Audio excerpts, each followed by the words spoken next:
taatanii nama ta'uu keessan qofatti namummaa yoo isinitti dhaga'ame gatii ilma namaa taatanii foon uffattanii deemtaniif qofa yoo sagalee taati namichi ashamaa harka fuudhee akkam jirtan hordoftoota chaanala kootii kan taatan marti keessanuu nagaan rabbii lafaaf iddoo jirtanitti isiniif haa baay'attu akkam turtan akkam sa'a kana keessan ana obboleettiin keessan nagaa guuturraa faa qaba nageenya na bukkee ture simbirallee ajiraatu isiniin jecha namoonni chaanala kanaaf haaraa taatan sabiskiraayib laayik gochuudhaan maatii keenyatti dabalama kan maatii koo turtan immoo hanga yoonaa yaadawwan garaagaraatiin na deeggaraa turtan galatoomaa galata guddaa na biraa qabdan ammallee deeggarsi keessan na barbaachisaa laayik sheer gochuudhaan na bukkee turan ajajjabeessaa isiniin jechuu jaaladha.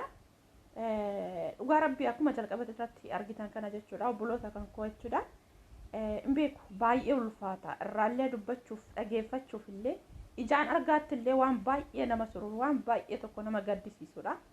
Bara akkamii keessa yeroo akkamii keessa akka jiru hin beeku suni waaqayyoodhaaf ifa garuu baay'ee tokko waan gadda yookaas immoo waan baay'ee laphee nama cabsu maaliif jennaani taateen kun osoo nama jabaa irratti ta'ee namni jabaan hamma ta'e tokko dandamachuu illee danda'a haa ta'u malee dhugaa rabbii daa'ima duudaa waan tokko hin beekne irratti wanti kun yeroo baay'ee jechuudha namoonni gochaa suukaneessa akkanaa kana dura dalagan jechuudha osoo seeratti dhiyaataniiti yookaan seerri qixaatii yookaan murtii du'aa tokko kenneefi namni ijaan argeera ta'eetti namni irraa barata haa ta'u malee biyya keenya keessatti maaliif akka ta'e hin beeku ijoollee ajjeesuu ijoollee akkanatti haala baay'ee rakkisaa baay'ee nama jibbisiisu kanaanii daa'ima lafaa dhufa gana daa'ima kichoora daa'imni waggaa 7 jechuun ani yookaas yaada akkamii astaasabii akkamiitu sammuu isaa keessa dhufe daa'ima amma kana gudeeduudhaaf yookaas immoo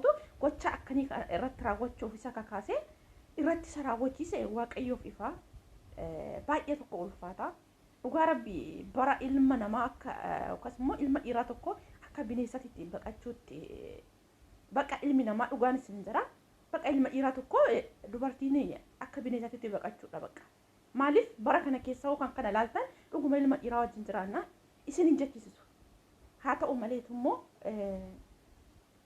osoo namoonni kana dura waan akkanaa kana dalagan murtiin du'aa tokko isaanitti murtaa'e waan akkasii sun isaan irratti ta'eera namni injiilallee irraallee barata bor waan akkasiin irra gaalaata jireet irraa deebi'a haa ta'u malee kun hojii seexanaati baay'ee tokko ulfaata dhugaa rabbii baay'ee waan laphee nama cabsu kana jettanii dubbachuuf illee dhageeffachuuf illee dhugaan isin hin jira hamma dhageeffadhetti dhugaa rabbii immoo morma jala wallagaa maaliif akka ta'e hin beeku eenyumtuu jechuudha wanti daa'ima irraan dhufee nama kamiifiyyuu yookaas namni kamiyyuu hin gammachiisa jedhee yaadu haa ta'u malee jechuudha baay'ee tokko waan nama gaddisiisu waan baay'ee laphee nama cabsuudha dhugaa rabbii jechuudha maaliif osoo daa'ima irratti ta'uu baate nama jabaa ta'e namni jabaa sun dandeettii humna isaatiin haa ta'u waan akkasii sana dandamachuu ofirraallee dhowwuu danda'a haa ta'u malee daa'imni suni ukkaamsee gaafa daa'ima hamma tanaati irratti waan akkasii raawwatu maaliif nama hamma kana ga'u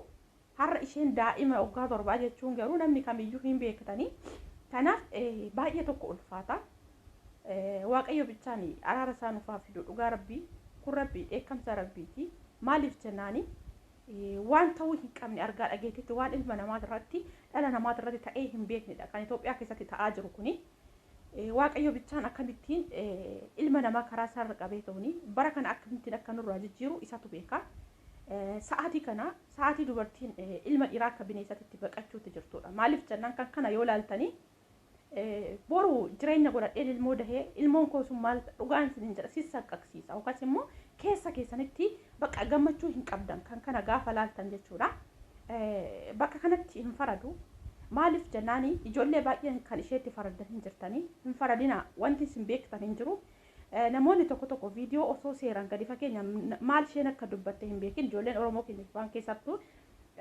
irraa baatanii dubbataa warri gara biraatitti hiikkattan dura dhageeffadhaa taraddaa achi kaatanii immoo hin faradin sitti faradamaa jedha rabbiin jechuudha namatti faraduudhaaf hin ariifatina daa'ima fudhattee maal gochuu eerumte qe'ee warra isheen teessu wanti kun baatu isheetti ba'e bichaa miti namni kan dura walii ta'uu baate yookaan abbaan manaa ishee irraa du'e yookaan immoo abbaa manaa isheetiin walii ta'uu baate yoo hiikte nama biraa eerumuu hin dandeessi garuu walumaa galatti wanti kun eekamsa rabbiiti. Maaliif jennaani baay'een isaanii yerumanii warri ijoollee godhatanii eebbifamni yookaas immoo nama eebbifamaa tokkotti dhufanii wajjin jiraataa jiran jiranii kanaaf maaf ishee itti faraddu. Inte jechuun mana adabattee akkana ishee godhee akkas godhe afaan warra akkatti dubbattan kun boru maalti akkasinitti dhufu dhugaan isin jira.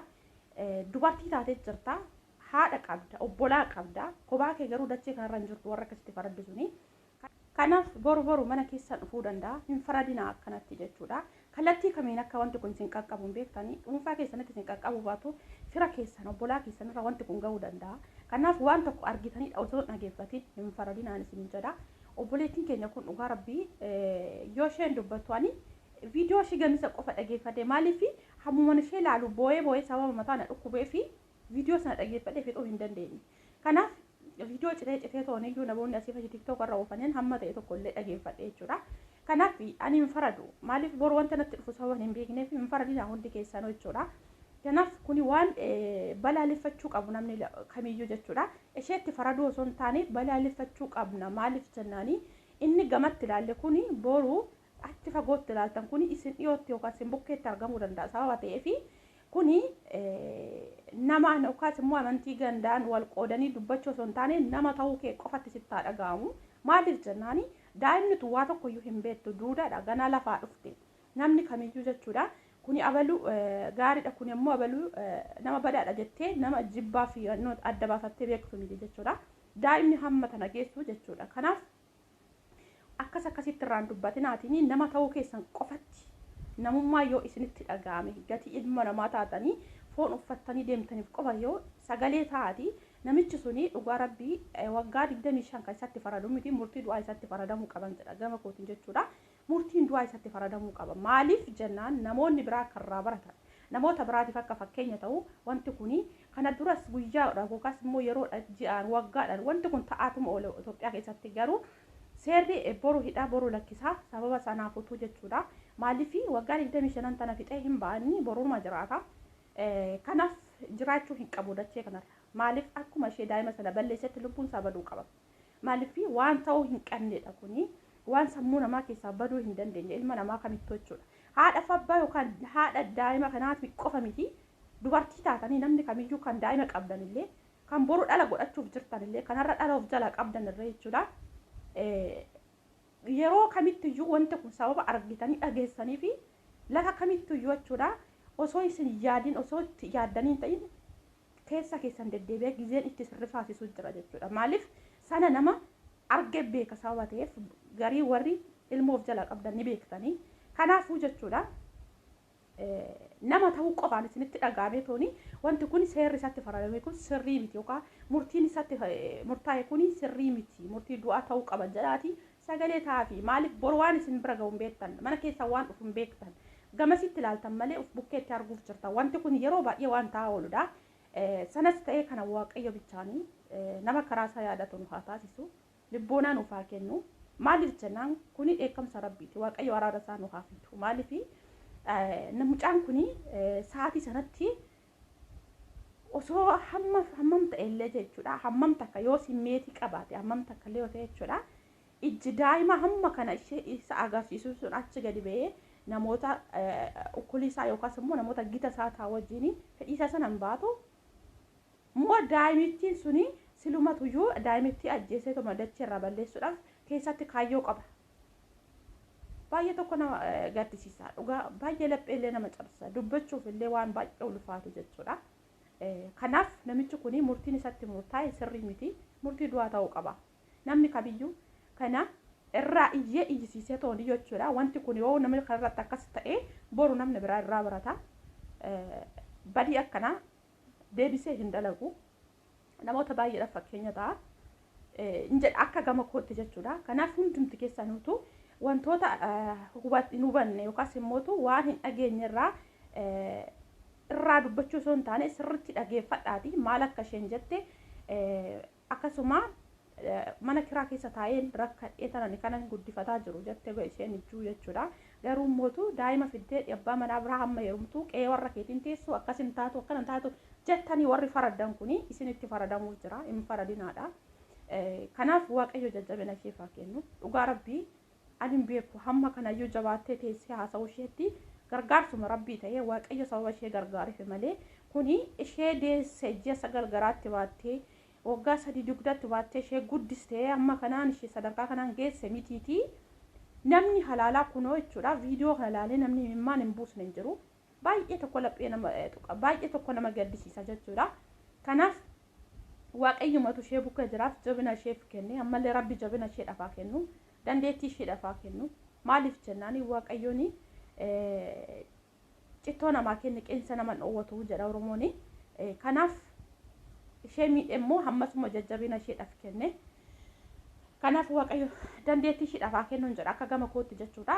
Kuni waan baay'ee ulfaatu waan baay'ee laphee nama cabsuudha dhugaan isiniin jira. Ani osoo viidiyoo sana hamma dhumaatitti dhaggeeffadheera ta'ee jechuudha. Dhugumaatti nama obsa qabu jedhee jaada garuu hin dandeenye hin dhaggeeffanne hamma dhumaatti jechuudha. Ishee ilaalee sababa baqa boo'ee mataan na dhukkubee fi amma dhumaatti viidiyoo sana dhaggeeffachuu hin dandeenye. Garuu tommoo viidiyoo ciccitaa yookaas namni doktora oofuun hamma ta'e tokko sagalee ta'a fi yookaas immoo firdiin isaaf kenname kun sirrii miti sababa jedhamee irraa dubbatamaa jiruuf anas boru maaltu narra gahaa maaltu akkanatti dhufu maalittiin beekaa waan jedhu tokko keessa kootti natti dhagaame akkan irraa dubbadhu na dirqisiise jechuudha nama ta'u kootti yookaas boru anillee akkuma nama kamiyyuu dhala godhachuu yookaas immoo eenyumtuu namni dhala of jala qabu wanti kun isa yaachisallee inni isa dhiphisallee jechuudha.